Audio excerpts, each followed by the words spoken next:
میں نے ایک ویڈیو میں کہا کہ جی کسی کو غدار وطن کہنے کا کوڑا پہلے ہماری اسٹیبلشمنٹ کے ہاتھ میں تھا، اب یہ خان صاحب کے ہاتھ میں آ گیا. خان صاحب جسے کہیں گے وہ محب الوطن ہوگا اور خان صاحب جسے کہیں گے وہ غدار وطن ہوگا. اس کو یہ بھولے بالے پی ٹی آئی کے سپورٹر خان صاحب کی تعریف سمجھ رہے تھے. بھائی جو چیز اسٹیبلشمنٹ کے حق میں گالی ہے کہ وہ جسے چاہیں جب چاہیں غدار کہہ دیں بغیر دلیل کے، وہ تمہارے مسیحا کے بارے میں گالی نہیں ہوگی. یہ میں اس کی کو تعریف کر رہا تھا، میں یہ بتا رہا تھا کہ یہ کوڑا اب اس کے ہاتھ میں آ گیا. ہم نہیں چاہتے کہ یہ کوڑا کسی کے ہاتھ میں بھی جائے. کسی کو کوئی رائٹ نہیں پہنچتا کسی کو غدار وطن کہنے کا اور نہ کسی کو توہین مذہب کا الزام لگانے کا. تو وہ جو یہ پرانے کلپ بھی چلا چلا کے کر رہے ہیں نا، کوئی اپنا بڑا لانچ کرو، تمہارے لیے بھی آفر موجود ہے. جس کو تم سب سے بڑا اپنا یوٹیوبر سمجھتے ہو نا، اس کی پہلے بیعت کرو اور ویڈیو بناؤ کہ یہ ہمارا بڑا ہے. خواہ وہ عمران ریاض خان ہو یا کوئی اور ہو، جڑا بڑے آئے میری اکیڈمی میں، اپنا بھی کیمرہ لے سامنے بیٹھ کے بات کر لے. ٹھیک ہے، تو انشاءاللہ تب یہ صاف کر دوں گا، بتاؤں گا کہ تم لوگ جو اس وقت اس امت پہ مسیحا بن کے مسلط ہوئے ہو نا، تم اسی اسٹیبلشمنٹ کی پیداوار ہو، کوئی فرق نہیں ہے.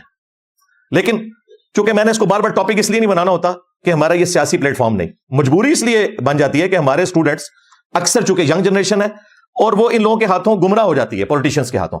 تو میری مجبوری بنتی ہے کہ میں نے بتاؤں کہ خدا کے لیے یار ان کے شر سے بچاؤ اپنے آپ کو. یہ سیاسی لیڈرز ہیں، انہیں مذہبی لیڈرز نہ مانو. اور اندازہ کریں آج کل یہ بات ہو رہی ہے حسین، یار یہ لوگ حسین کے کریکٹر والے ہیں، یہ سارے اپنے اپنے دور کے یزید ہیں. جب نکل جاتے ہیں حسین بن جاتے ہیں. ہر زمانے میں ایک نیا حسین اٹھا ہوتا ہے ان کا. تو وہ ایک بڑی تکلیف دہ چیز ہے خدا کے لیے. یہ سب لوگ اپنے وقت میں یزید ہوتے ہیں جب ان کے ہاتھ میں حکومت ہوتی ہے، جب باہر نکلتے ہیں تو یہ مظلومیت کا کارڈ کھیلتے ہیں اور پھر اندر آنے کے لیے اپنے آپ کو حسین کہتے ہیں. ڈاکٹر طاہر القادری صاحب نے اپنے آپ کو حسین کہا، اس کے بعد مولانا فضل الرحمان صاحب نے اپنے آپ کو حسین کہا، اور اب یہ خان صاحب کے بارے میں ان کے ماننے والے حسین کلیم کر رہے ہیں. تو یہ خدا کے لیے حسین ابن علی کا نام آپ لوگ بدنام نہ کریں. حسین ابن علی نے کبھی بھی یزید کی بیعت نہیں کی تھی. تمہارے یہ جعلی حسین وہ ہیں جو اپنے اپنے زمانے میں اسٹیبلشمنٹ کی بیعت کرتے رہے ہیں، اور یہاں وہ بیٹھا ہوا ہے جس نے پہلے دن سے کبھی بھی ان کی بیعت نہیں کی، بلکہ تمہیں چھوڑا 2014 کے دھرنوں کی وجہ سے کہ تم نے ان کی بیعت کر لی ہے. اور مجھے 2017 میں اپنی نوکری سے ہاتھ دھونا پڑا، ریٹائرمنٹ لینی پڑی، لیکن انہوں نے الزام بڑا بھونڈا لگایا تھا، دہشت گردی کا الزام لگا دیا.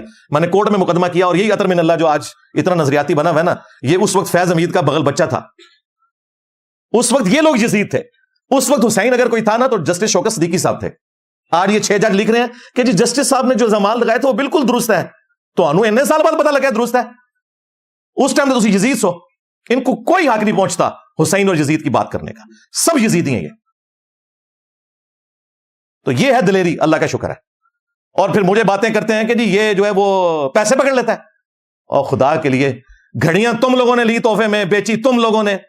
ٹھیک ہے، تم سے پہلے جو تھے انہوں نے گاڑیاں لے کے بیچی. تم لوگوں کا کریکٹر سب کو پتا ہے تم لوگ کیا ہو، ہمیں باتیں کرتے ہو. اور یہ ہمارے جتنے اسٹوڈنٹس ہیں یہ ہم نے کسی سے کوئی وراثت میں نہیں لیا، یہ ارن کی ہیں میرے کریکٹر کی وجہ سے. اور تمہارا کریکٹر کیا ہے؟ ماضی کا، حال کا اور مستقبل کا. وہ انشاءاللہ پتہ چل جائے گا. مستقبل بھی انشاءاللہ قریب ہی ہے ان سب کا انشاءاللہ تعالی. اور اس قسم کی ایک جھوٹی کمپین چلانا ایک شخص کے بارے میں اور اس طرح کے جھوٹے الزامات لگانا، اور جب میں جس صحافی کو فون کر رہا ہوں جی علی بھائی معذرت معافی، یہ حالت ہے ان کی. پھر میں نے سوچا ان کا بڑا بھی یہی کرتا ہے، تقریر میں آ کے دھمکیاں لگاتا ہے، اور جب میٹنگ میں بیٹھتا ہے انہی اسٹیبلشمنٹ کے قدموں میں گرتا ہے کہ جی مجھے دوبارہ لے آؤ. تو میں نے کہا بالکل ٹھیک ہے، اپنے بڑے کی پیڑھی چڑھے ہوئے ہو تم لوگ. اور یہ اللہ کی سنت ہے کہ جو شخص دو رخی اختیار کرتا ہے اللہ تعالیٰ اسے مرنے سے پہلے ایکسپوز ضرور کرتا ہے. اور دیکھیں کس نے اپنی سٹیٹمنٹس میں یہ سارے کے سارے ایکسپوز ہوتے جا رہے ہیں. رہی میری سٹیٹمنٹ، میں آج تک اپنی ہر سٹیٹمنٹ کے اوپر قائم ہوں الحمدللہ، پورے کانٹیکسٹ کے ساتھ قائم ہوں. جو بات میں اس وقت کرتا تھا آج بھی وہی کرتا ہوں.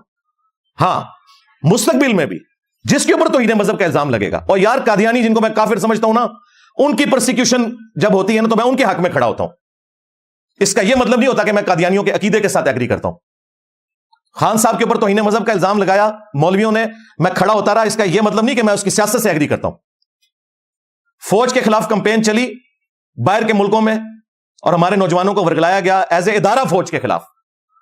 تو میں نے اگر کوئی سٹیٹمنٹ دیا، اس کا یہ مطلب نہیں کہ میں فوج کے پالیٹکس میں لچ فرائی کرنے کو درست سمجھتا ہوں. میں اس وقت بھی غلط سمجھتا تھا جب تم لوگوں نے RTS بٹھا کے 2018 میں ایک مہاتما ہمارے اوپر مسلط کر دیا، اور آج یہ فارم 47 کا جو عذاب مسلط ہوا ہے ہمارے اوپر. میں تو دونوں کو عذاب سمجھتا ہوں، اور میں اپنے اسٹوڈنٹس کو وارن کر رہا ہوں ان میں سے کسی منحوس شخص کے لیے حسین کا لفظ استعمال کر کے اپنی آخرت برباد نہیں کرنی. آپ میں سے کتنے لوگ ہیں جو پی ٹی آئی کے سپورٹر ہیں؟ ایمانداری سے ہاتھ کھڑا کریں, یہ کیمرے میں دکھا دیں. آپ میری اس بات سے ایگری کرتے ہیں کہ ان کے اوپر حسین کا ورڈ نہیں بولا جانا چاہیے؟ بالکل. رے جن کو یہ یزید کہہ رہے ہیں, انہوں نے تو انہیں پیدا کیا ہے, ہمیں کون کہہ سکتا ہے؟ ہم تو ان کے ڈسے ہوئے ہیں, آج تک ڈسے ہوئے ہیں. ابھی بھی 12 FIRs ہیں میرے اوپر, اور ہمیں یہ باتیں کرتے ہیں. تم لوگ ان سے چندے لے لے کے, اور جس طریقے سے تم سب لوگوں کے پول کھل چکے ہیں, تو میں ابھی بھی بدعا نہیں ان کے لیے کرتا. میں یہ کہتا ہوں کہ اللہ تعالیٰ ان کو ہدایت دے. ہاں, اور اللہ تعالیٰ جو جیل میں نا, انہیں جیل میں اگر انہیں کوئی سبق سیکھا ہے نا, تو باہر نکل کے نا کوئی انسانوں والی زندگی گزارے. ہاں, اور جو باہر بیٹھے ہوئے ہیں نا اور بدماشی کر رہے ہیں, انہیں ڈرنا چاہیے کل کو ان کی بھی باری لگ جائے گی اندر جانے کی. ہاں, ہم تو ہمیشہ حق کے ساتھ کھڑے ہوں گے, چاہے وہ ہمارے مخالفین کے حق میں جاتی ہو, چاہے ہمارے اپنے لوگوں کے حق میں جاتی ہو. ہم نے ہمیشہ حق کے لیے کھڑے ہونا ہے, یہی ہمیں قرآن نے درس دیا. یہ بائی چانس اس کے لیے بھائی پھر کعبے کی چھت پہ کھڑا ہونا پڑے گا عمران خان کو بھی, نواز شریف کو بھی, اور چیف جسٹس کو بھی, اور آرمی چیف کو بھی, اور پبلکلی اپنے گناہوں کی معافی مانگنی ہوگی کہ کس نے کہاں کیا کیا غلط کیا, اور گارنٹی دینی ہوگی کہ اب ہم ایسا نہیں کریں گے. پھر کوئی آگے معاملہ چل سکتا ہے. ادروائز تو مجھے تو نظر آ رہا ہے کہ معاملات کوئی زیادہ بہتری کی طرف اتنی آسانی سے نہیں آئیں گے, اگرچہ اس وقت کوشش ہو رہی ہے, لیکن اس میں کافی زیادہ ٹائم لگے. شیر افضل مروت کو میں نے کہا تھا کہ بیرسٹر گور کے ساتھ بیٹھ کے انہوں نے کہا کہ عادل راجہ جو کچھ کر رہا ہے یہ غلط ہے. یہ میں نے اس کو کہا تھا, گن پوائنٹ پہ کھلوایا. یہی باتیں ہم بھی پہلے کر رہے تھے. عادل راجہ نے میرے اوپر جھوٹا الزام لگایا کہ اس اسٹیبلشمنٹ نے لانچ کیا ہے, جو خود گن پوائنٹ پہ میڈیا پہ لانچ ہوا تھا خان کو بت بنانے کے لیے, اور وہ پھر فوج کے خلاف ہو کے خان کے ساتھ ہو گیا, جو خود اسٹیبلشمنٹ کا بغل بچہ, ان کی تنخواہوں پہ پلنے والا. میری تو نوکری اسٹیبلشمنٹ نے 2017 میں فارغ کی ہے, میں تو ان کا ڈسا ہوں. میں نے اس وقت عمران خان وزیر اعظم جب 2018 میں بنا, میں نے اسے بھی خط لکھا. میں نے ایک بندے کو اپروچ کیا کہ میرے ساتھ یہ ظلم کر رہے ہیں. میں کورٹ میں گیا. یہ آج جو عطر من اللہ اتنا نظریاتی بنا ہے نا, اس کے پاس ہی میرا کیس لگا تھا. اس وقت یہ اسٹیبلشمنٹ کا بغل بچہ ہوتا تھا, آج بڑا نظریاتی بنا ہوا ہے. مجھے ان سب کا ماضی پتا ہے. یہ سب لوگ اس وقت اگر شوکت صدیقی کے ساتھ کھڑے ہوتے نا, مجھے ان کے اخلاص کے اوپر میں مانتا. ٹھیک ہے, بابر ستار کی صرف میں عزت کرتا ہوں, میں جیو پہ اس وقت بھی دیکھتا تھا, لیکن ان کا حال یہ ہے کہ سب زیادہ پی ٹی آئی مخالف تھی انہیں جج بنانے میں. تو مجھے بتائیں اللہ کے بندو, کوئی ایک خامی بتاؤ نون لیگ پیپلز پارٹی کی جو اس سے زیادہ ورسٹ فارم میں اس جماعت میں نہ آئی ہو, ان کے بڑوں میں نہ آئی ہو. میں اس کو ثابت کر سکتا ہوں, لیکن ہمارا یہ پلیٹ فارم پولیٹیکل نہیں ہے, اس وجہ سے میں اس لیول پہ نہیں اترتا. یہ بھی مجھے اس لیے اترنا پڑتا ہے کہ ہمارے اکثر اسٹوڈنٹ ینگ جنریشن ہے, اور وہ ان کے ہاتھوں گمراہ ہو رہے ہیں, اپنا مستقبل برباد کریں گے, اینڈ رزلٹ کچھ نہیں نکلنا. ہٹلر کے لیے بھی 2.5 کروڑ لوگوں نے ٹیٹو بنوائے تھے, وہ بھی اسی طریقے سے ہاتھ اٹھا کے لیتا تھا. اینڈ رزلٹ کیا نکلا ہے؟ آج جرمنی شرمندہ ہے ہٹلر کا نام لینے سے. اللہ نہ کرے کہ خان صاحب کا مستقبل یہ ہو. جیل میں گئے, میری کبھی ملاقات بھی, میں ان کے کہوں گا خدا کے لیے آپ اپنی زندگی میں اپنے فتنے کو ختم کر کے جائیں. جو آپ نے غلط چیزیں کی ہیں ان سے معافی مانگیں, اور اپنی نوجوان نسل کو, اس لیے دیکھیں 4 ٹکڑے تو ہو چکے ہیں جماعت میں, اور بھی ٹکڑے ہوں گے. ان میں سے یہ دعویٰ نہیں کر سکتا کہ ہم بڑے نظریاتی ہو گئے ہیں. نظریاتی تو ہم ہیں شروع سے. میں تو 2014 کے دھرنوں کے بھی خلاف تھا, حالانکہ 2013 میں نے پی ٹی آئی کو ووٹ ڈالی تھی. نظریاتی اس کو کہتے ہیں. میں ان دھرنوں کی وجہ سے, کنٹینر کی وجہ سے خان صاحب کے مخالف ہوا تھا کہ آپ ان کی گود میں نہ بیٹھیں.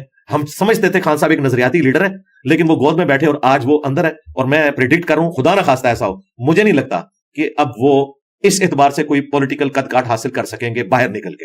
مجھے نہیں نظر آ رہا. میرے منہ میں خاک. میری خواہش ہے کہ اگر انہوں نے جیل میں رہ کے کچھ سیکھا ہے اپنی غلطیوں سے, وہ باہر نکل کے اپنے مخالفین سے معافی مانگیں گے.